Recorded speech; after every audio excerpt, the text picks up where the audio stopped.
Berikut ini beberapa settingan wajib di HP Samsung, terutama untuk HP Samsung yang baru dibeli.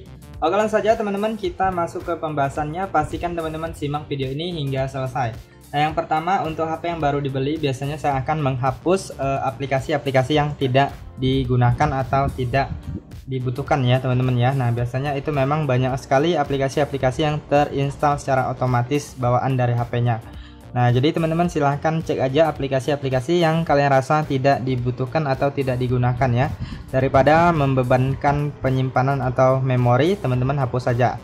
Nah, untuk cara menghapusnya cukup mudah sekali. Teman-teman tinggal klik dan tahan pada aplikasinya, lalu pilih I di dalam lingkaran. Kemudian di sini kalian pilih hapus instalan ya. Kemudian kalian klik OK.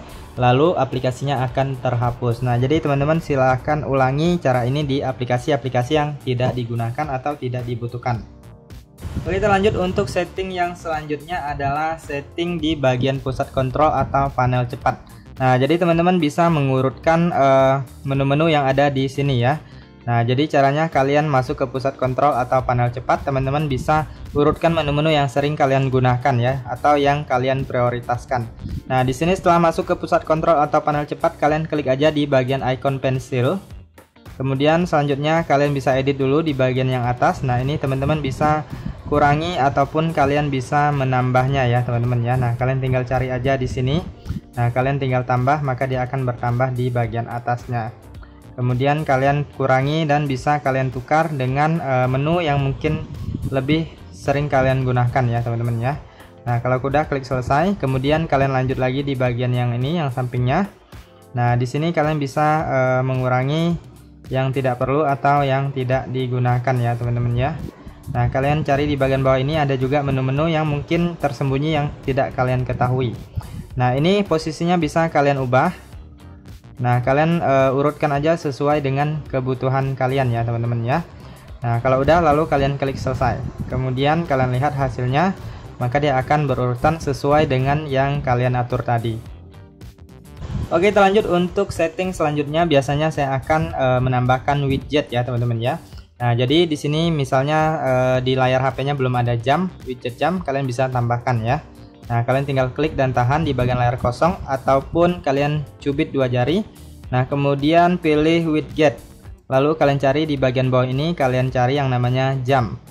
Kemudian teman-teman silahkan pilih jam yang tersedia. Kemudian kalian klik dan tahan, lalu geserkan ke atas. Kemudian kalian atur ukurannya, kemudian selesai. Dan kalian juga bisa menambah widget-widget lainnya jika kalian mau ya teman-teman ya. Nah, misalnya di sini perawatan perangkat ya. Nah, di sini teman-teman bisa klik dan tahan lalu geserkan ke atas ini dan kalian atur ukurannya. Nah, jadi di sini bisa juga untuk yang mengoptimalkan perangkat ya widget ini ya. Jadi teman-teman bisa sesuaikan juga, bisa tambahkan widget-widget lainnya apabila kalian mau ya. Oke, kita lanjut untuk setting selanjutnya adalah setting di bagian keyboard ya teman-teman ya. Nah, jadi untuk HP baru pertama kali itu biasanya saya akan setting juga di bagian keyboardnya agar penggunaannya lebih mudah ya. Nah, kita masuk ke pengaturan. Kemudian selanjutnya teman-teman silahkan cari di bagian yang namanya manajemen umum. Nah, setelah kalian masuk di bagian manajemen umum, di sini kalian pilih pengaturan keyboard Samsung. Lalu di sini teman-teman silahkan atur, di sini ada bahasa dan tipe. Nah, di sini teman-teman bisa menambahkan bahasa yang lainnya ya. Nah, ini dia ada bahasa input, teman-teman bisa tambahkan bahasa yang tersedia, bisa diunduh dulu. Kemudian biasanya saya itu akan menonaktifkan yang ini text predictive. Biasanya kalau aktif itu dinonaktifkan aja. Nah, text predictive itu biasanya akan ada saran-saran teks ya teman-teman ya. Nah, kalau kalian tidak suka ada saran atau lebih suka chat secara singkat, ini dimatikan aja. Kemudian di sini saran stikernya tetap diaktifkan. Kemudian di sini opsi pengetikan lainnya. Nah, ini biasanya saya aktifkan juga huruf besar otomatis. Kemudian yang ini wajib diaktifkan toolbar keyboard ya. Nah, kemudian di sini di bagian keyboard kontras tinggi. Nah, jadi teman-teman apabila kalian suka dengan keyboard yang berwarna, nah teman-teman bisa menggunakan keyboard kontras tinggi ini ya. Nah, jadi dia ada beberapa pilihan warna. Teman-teman silahkan pilih mau yang mana. Nah, kalian sesuaikan aja jika kalian suka menggunakan keyboard yang lebih berwarna ya. Nah, biasanya saya jarang pakai yang ini. Kalian sesuaikan aja apabila kalian suka. Nah, jadi warnanya lebih cerah ya. Kemudian selanjutnya di sini kita bisa atur juga ukuran dan transparansinya. Nah, mengaturnya seperti ini, kalian tinggal tarik-tarik aja. Nah, jika tarik ke atas dia jadi lebih besar dan lebih mudah kita menggunakannya ya, mengetiknya lebih mudah. Nah, kemudian bisa direset juga dari sini, bisa klik selesai jika mau pengaturannya seperti ini ya. Nah, bisa direset, dia akan kembali ke awal lagi. Kemudian selanjutnya di sini tata letaknya, teman-teman bisa aktifkan ya, ini tombol angka. Biasanya saya aktifkan tombol angkanya biar muncul lebih mudah penggunaannya. Kemudian aktifkan juga karakter alternatif ya. Nah, ini karakter alternatifnya seperti ini, kalian klik dan tahan maka akan muncul karakter alternatif ya. Nah, jadi teman-teman bisa menggunakannya lebih mudah tanpa perlu menekan di bagian bawahnya. Nah, kemudian selanjutnya yaitu di bagian ukuran font ya teman-teman ya. Nah, ini ukuran font kalian bisa atur juga, bisa diperbesar ataupun diperkecil ya, jadi kalian sesuaikan aja dengan kebutuhan. Nah, kurang lebih seperti itu untuk setting di bagian keyboardnya. Kemudian kita keluar dan lihat keyboardnya seperti apa. Nah, ini saya contohkan di sini. Nah, biasanya saya juga akan setting di bagian toolbarnya. Nah, di sini saya akan urutkan menu-menu yang sering saya gunakan ya. Kita klik di bagian titik 3 ini, kemudian teman-teman bisa menambahkan misalnya keyboard satu tangan ya. Nah, kalian tambahkan, kalian geser ke atas. Nah, jadi misalnya kalian apabila sedang menyetir dan penting untuk menggunakan telepon, kalian bisa menggunakan mode satu tangan ini ya. Nah, jadi dia akan mengecil seperti ini, jadi lebih mudah apabila kita ingin mengetik dengan satu tangan. Nah, seperti itu kurang lebihnya untuk mengatur atau setting di bagian keyboard. Oke, kita lanjut untuk setting selanjutnya adalah setting di bagian tampilan layar depan ya teman-teman ya. Nah, biasanya untuk aplikasi-aplikasi ini sebenarnya awalnya itu tidak berurutan seperti ini ya teman-teman ya. Misalnya ini WhatsApp-nya ada di samping sini atau di dalam. Nah, di sini saya keluarkan dulu. Misalnya dia di atas ini ya. Nah, jadi teman-teman bisa mengaturnya. Nah, kalian urutkan, kalian susun agar terlihat lebih rapi ya teman-teman ya. Kemudian biasanya ini YouTube-nya di dalam ini aplikasi Google. Nah, bisa kita keluarkan untuk aplikasi-aplikasi Google yang sering kita gunakan. Nah, misalnya YouTube kita keluarkan dari sini. Lalu kita bisa meletaknya di bagian layar depan ya. Nah, kemudian setelah kalian urutkan, di sini kalian juga bisa masuk ke settingannya. Kalian klik dan tahan di bagian layar kosong ataupun cubit seperti ini, dua jari. Kemudian klik pengaturan. Nah, di sini ada tata letak layar depannya. Nah, di sini ada dua pilihan ya teman-teman ya, layar depan dan aplikasi. Nah, jadi tampilan seperti ini kalau layar depan dan layar aplikasi. Kemudian kalau hanya layar depan dia akan terpusat hanya di bagian layar depan aja ya. Biasanya saya pakai yang hanya layar depan. Kemudian yang ini kisi layar depannya teman-teman bisa atur ya teman-teman ya, ukurannya. Nah, di sini ada 4x6, kemudian 5x5, kemudian 5x6. Nah, kalian sesuaikan aja. Biasanya saya pakai 5x5, jadi dia nggak terlalu besar dan tidak terlalu kecil juga. Kemudian selanjutnya di bagian ini Google Discover ya. Nah, biasanya kalau ini dinonaktifkan atau aktif, dia akan ada artikel Google di samping ini. Nah, jadi bagi teman-teman yang suka baca artikel, kalian bisa aktifkan yang ini. Bagi kalian yang tidak suka, merasa terganggu, bisa dinonaktifkan aja ya.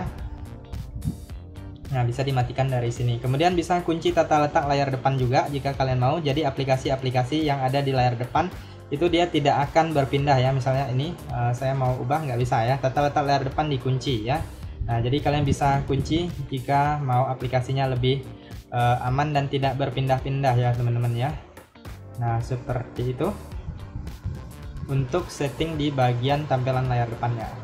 Oke, kita lanjut untuk setting selanjutnya yaitu usap ke bawah untuk panel notifikasi ya. Nah, jadi kita bisa usap dari bawah seperti ini untuk melihat notifikasinya. Nggak perlu kita usap dari atas layar paling atas ya, jadi dari bawah juga bisa. Nah, untuk mengaktifkan setting ini cukup mudah. Kalian cubit dua jari, kemudian pilih pengaturan. Lalu selanjutnya di sini teman-teman silahkan klik di bagian ini usap ke bawah untuk panel notifikasi. Yang ini kalian aktifkan ya teman-teman ya. Nah, jadi kalau sudah diaktifkan maka sudah bisa kalian gunakan. Nah, misalnya di sini kalian tinggal usapkan aja seperti ini, maka sudah bisa melihat notifikasi ya atau panel notifikasinya. Oke, kita lanjut untuk setting selanjutnya. Biasanya saya akan mengaktifkan yang namanya kunci layar. Nah, jadi setiap HP itu menurut saya wajib sekali ada kunci layar agar lebih privasi atau lebih aman dan tidak mudah diakses semua orang ya. Nah, jadi untuk mengaktifkan kunci layar, kalian masuk dulu ke pengaturan. Kemudian di sini kalian silahkan masuk ke bagian keamanan dan privasi. Selanjutnya di sini pilih kunci layar. Nah, di sini saya sudah aktifkan ya teman-teman ya. Nah, kalian pilih kunci layar. Lalu biasanya di sini akan ada pilihan seperti ini. Nah, ada pin, kata sandi, pola dan lainnya. Kemudian kalian pilih aja. Nah, saya contohkan pola ya. Nah, jadi kita silahkan buat kunci baru kita ya. Nah, saya contohkan seperti ini. Kemudian klik lanjutkan. Kemudian kita masukkan satu kali lagi dengan kunci yang sama. Lalu klik konfirmasi. Nah, kemudian di sini klik OK aja kalau ada muncul. Kemudian teman-teman juga bisa mengaktifkan kunci sidik jari agar penggunaan kuncinya lebih fleksibel ya. Jadi kalian tinggal tempelkan aja sidik jari kalian di bagian sensor kuncinya. Nah, jadi lebih mudah ya. Oke, kita lanjut untuk setting selanjutnya adalah waktu tunggu layar ya. Biasanya untuk HP baru itu waktunya sangat singkat sekali sehingga layar HP-nya cepat mati atau terkunci ya teman-teman ya. Nah, jadi teman-teman bisa atur waktunya, bisa sesuaikan dengan kebutuhan kalian. Nah, untuk mengatur waktu layarnya cukup mudah sekali. Teman-teman masuk aja ke pengaturan, kemudian kalian gulir, lalu pilih di bagian tampilan. Kemudian sekalian pilih di bagian waktu tunggu tampilan layar. Nah, ini dia, biasanya itu 30 detik ataupun 15 detik ya, jadi sangat singkat sekali. Nah, teman-teman silahkan sesuaikan mau pakai waktu yang mana. Nah, saya contohkan di sini pakai 10 menit ya, karena saya sedang membuat video tutorial. Oke, kita lanjut untuk setting selanjutnya adalah ketuk 2 kali. Nah, jadi teman-teman bisa mengunci layar kalian dengan ketuk 2 kali. Ataupun kalian ingin menyalakan layarnya dengan ketuk 2 kali juga ya. Nah, jadi fitur ini menurut saya sangat wajib sekali diaktifkan ya teman-teman ya. Nah, jadi setting selanjutnya adalah mengaktifkan ketuk 2 kali. Nah, caranya cukup mudah. Kalian masuk ke pengaturan, lalu kalian gulir, kalian cari di bagian fitur lanjutan. Nah, setelah teman-teman masuk di bagian fitur lanjutan, kalian klik di bagian gerakan dan gestur. Nah, ini dia, ketuk 2 kali untuk menghidupkan layar, kalian aktifkan.